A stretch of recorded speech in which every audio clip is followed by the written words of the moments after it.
Assalamualaikum warahmatullahi wabarakatuh. Kami dari kelompok generator fungsi ingin menjelaskan tentang tugas fisika terapan. Kami beranggotakan 6 anak. Ya, di sini saya sebagai presentasi Ahmad Zanzawi dan Rian Meirandi. Ada editor video Aska Dwi Ramadan dan Riki Eko Saputra, dan pembuat PPT Muhammad Wisdan Fauzi dan Gunadi Adi Prastomo. Sini kita ada daftar isi, pertama review video dan hukum Faraday, kedua pengertian dan sejarah generator, 3 prinsip kerja generator, 4 macam-macam generator, 5 fungsi generator dalam kehidupan sehari-hari, dan yang terakhir adalah kesimpulan. Yang pertama ada review video dan hukum Faraday. Pada video tersebut menjelaskan tentang induksi elektromagnet dan dengan melakukan percobaan menggunakan magnet, kumparan lilitan tembaga dan amperemeter. Percobaan pertama, kumparan satu lilitan. Dengan memasukkan kutub magnet N atau merah di tengah-tengah kumparan dengan satu lilitan, yang terjadi adalah jarum pada amperemeter sedikit bergerak dari titik awal ke arah kanan, kemudian saat magnet ditarik keluar dari kumparan, jarum bergerak dari arah kanan ke titik semula atau ke arah kiri. Kecepatan jarum berpindah ke arah kanan atau ke arah kiri tergantung kecepatan saat kita memasukkan magnet ke dalam kumparan dan mengeluarkan magnet dari kumparan.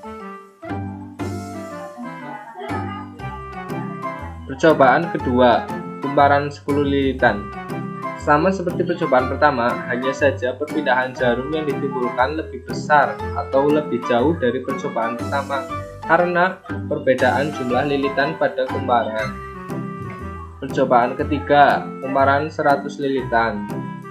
Ini juga sama seperti percobaan pertama, hanya saja perpindahan jarum yang ditimbulkan lebih besar atau jauh dari percobaan kedua karena perbedaan jumlah lilitan pada kumparan.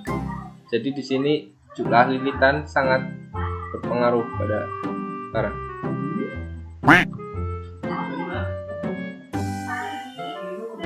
Selanjutnya ada kesimpulan. Semakin banyak jumlah lilitan pada kumparan, maka semakin besar pula tegangan yang diinduksikan. Semakin cepat gerak garis gaya medan magnet atau flux mengenai konduktor, maka semakin besar pula tegangan induksinya. Semakin besar jumlah garis gaya medan magnet atau flux mengenai konduktor, maka semakin besar pula induksinya. Berdasarkan kesimpulan di atas, maka dapat dipastikan bahwa besarnya induksi dipengaruhi oleh kecepatan gerak, jumlah lilitan pada kumparan, dan jumlah garis medan magnet.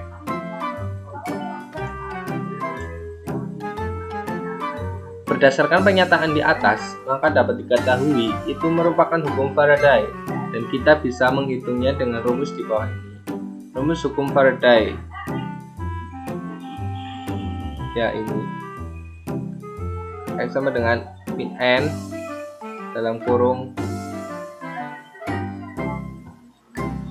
Ya, di sini ada rumus hukum Faraday, yaitu epsilon sama dengan min N dikali delta flux per delta T. Keterangannya adalah epsilon ialah gaya gerak listrik, GL induksi atau volt. N ialah jumlah lilitan kumparan. Delta flux ialah perubahan gaya medan magnet atau flux magnetik atau Weber. Delta T ialah selang waktu atau second. Sedangkan untuk tanda negatif merupakan tanda untuk arah gaya gerak listrik GGL induksi.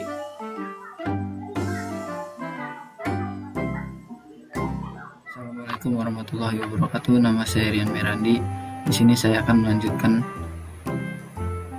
dan menjelaskan pengertian generator dari video sebelumnya. Sejarah pengertian generator. Generator seat adalah sebuah mesin yang ditemukan oleh dua ilmuwan dunia, yaitu Michael Faraday pada tahun 1831. Faraday menemukan sebuah induksi elektromagnetik yang kemudian dikembangkan menjadi generator modern. Generator listrik adalah mesin yang digunakan untuk menghasilkan energi listrik dari sumber energi mekanik. Prinsip kerja dari generator listrik adalah induksi elektromagnetik berdasarkan jenis arus listriknya. Generator dibagi menjadi generator arus arah dan generator arus bolak-balik.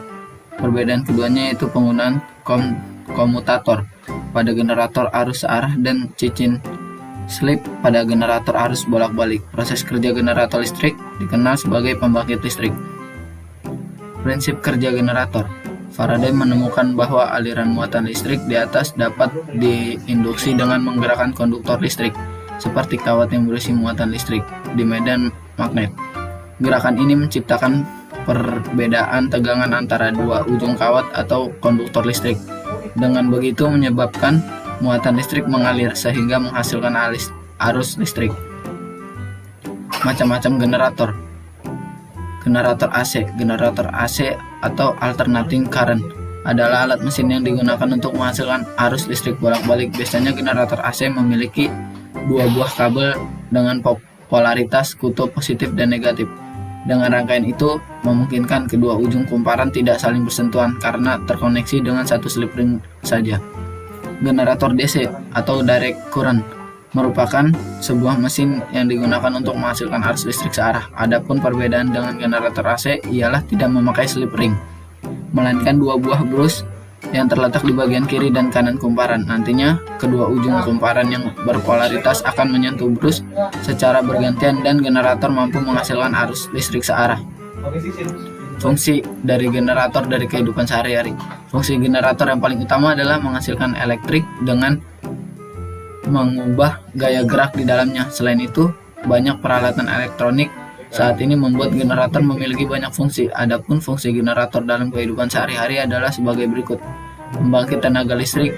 Generator adalah komponen utama yang mampu membangkitkan tenaga listrik. Adapun sumber energi yang digunakan juga bermacam-macam, seperti air, matahari, gas alam, gelombang laut, angin, dan lainnya. Dengan begitu, fungsi generator membuat kita tidak mudah kehabisan energi listrik sebagai cadangan listrik. Sebagaimana kita tahu, banyak sekali tempat-tempat umum yang digunakan generator. Tentu saja hal ini digunakan sebagai cadangan pasokan listrik. Beberapa tempat seperti supermarket, hotel, hingga rumah sakit menggunakan generator berupa genset untuk menyimpan aliran listrik di dalamnya. Sekian penjelasan dari kelompok saya. Wassalamualaikum warahmatullahi wabarakatuh.